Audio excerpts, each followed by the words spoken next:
hija għal kollox surreali li f'Malta minflok istituzzjonijiet ta' pajjiżna, minflok l-Uffiċċju tal-Avukat Ġenerali kellha tkun l-Oppożizzjoni nazzjonalista li għal snin sħaħ tikkumbatti kontra dan il-kuntratt tal-Vitals tal-Stewart li mill-bidunet tiegħu der li kien ser ikun ħadma u serqa għal poplu Malti. Hekk iddeskriva s-sitwazzjoni preżenti l-Viċi Kap tal-Partit Nazzjonalista David Agius meta kien qed jitkellem dwar il-kuntratti skandalużi tal-Vitals. Tul konferenza tal-aħbarijiet David Agius qal li hu evidenti li dan id-deal sar biss biex igawdu erba tal-qalba u żgur li ma sarx għal ġid tal-poplu Malti. Fakkar kif il-Maltin diġà ħarġu 250 miljun euro. Dan wara li 3 sptarijiet tagħna ingħataw lill-kumpanija barranija bla ebda għarfien mediku. U biex tkompli tikkomplika ruħha s-sitwazzjoni sar ukoll Restatement Agreement li jgħid li l-Maltin jridu joħorġu 100 miljun euro oħra jekk dan il-kuntratt ma jinżamx. Saħansitra jekk ikunu l-barranin stess li ma jżommux mal-obbligi tal-kuntratt. Il-Viċi Kap tal-Partit Nazzjonalista kien qed jitkellem ġurnata qabel ma jittieħed vot fuq mozzjoni parlamentari imresqa mill-Oppożizzjoni li titlob ir-revoka tal-kuntratt oriġinali u anke tad-deals li saru wara.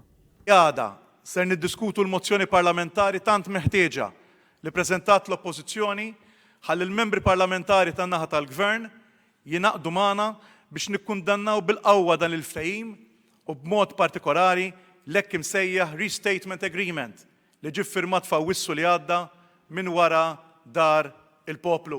Dan sabiex pajjiżna jinħal minn kuntratt li kull ma għamel kien li żied pis enormi fuq pajjiżna. Waqt il-konferenza tkellem ukoll il-kelliem Għawdex Chris Sajt illi qal li l-Awċin jinsabu disappuntati b'dan id-deal għaliex dak li ġew mwedin ma twettaqx. U qal li din hija mozzjoni importanti ħafna li bla dubju se tkun segwita mill-poplu kollu. Però mod partikolari se tkun segwita mill-Awċin. Se tkun segwita mill-Awċin għaliex din il-mozzjoni titratta wkoll kif il-Gvern ipprivatizza bih l-uniku sptar illi għandna f'Għawdex. Chris Sajt qal li min għamel dan il-ftehim ried akkosta kollox li dan ma nkunux nistgħu ninħallu minnu u appella lid-deputati tal-Gvern b'mod speċjali lil dawk Awċin biex jivvotaw favur mozzjoni li tagħti lura l-isptar Għawdex lill-Awċin. Indirizza wkoll il-konferenza il-kelliem mal-Partit Nazzjonalista dwar il-Finanzi Mario De Marco li ddeskriva dan il-ftehim bħala wieħed skandalus. Dan id-deal huwa eżempju ta' kif il-public procurement m'għandux isir. Dan huwa l-agħar eżempju ta' public procurement li qatt seħħ fl-istorja ta' pajjiżna. U qegħdin aħna ngħidu l-agħar għaliex huwa każ klassiku ta' kif isir deal li flok ma jħares l-interess nazzjonali u l-interess tal-poplu jħares biss lejn l-interess ta' kumpanija privata.